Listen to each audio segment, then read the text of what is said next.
नमस्कार, आपण पाहत आहात प्रकाश न्यूज। चिखला गावातील छत्रपती शिवाजी महाराज यांच्या पुतळा प्रकरणाने आता नवे वळण घेतले आहे। घटनेनंतर काही जणांकडून दावा करण्यात आला होता की त्या ठिकाणी पुरुष नव्हते आणि फक्त महिलांमध्ये वाद झाला। मात्र आता समोर आलेल्या सीसीटीव्ही फुटेजमुळे या दाव्यांवर प्रश्नचिन्ह निर्माण झाले आहे। या सीसीटीव्ही दृश्यांमध्ये स्पष्टपणे काही पुरुष घटनास्थळी उपस्थित असल्याचे दिसत आहे। फुटेजनुसार काही जण एकत्र येऊन पुतळा काढण्याचा प्रयत्न करत असल्याचेही दिसत आहे। स्थानिकांकडून असा आरोप केला जात आहे की या दरम्यान काही मराठा महिलांशी धक्काबुक्की आणि मारहाण झाली। या घटनेनंतर स्थानिक पोलीस ठाण्यात तक्रार दाखल करण्यात आली आहे।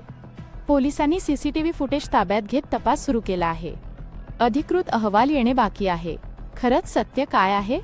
सीसीटीव्ही फुटेजमुळे समोर आलेली ही दृश्ये तपासात कितपत निर्णायक ठरतील, हे येत्या काही दिवसांत स्पष्ट होईल।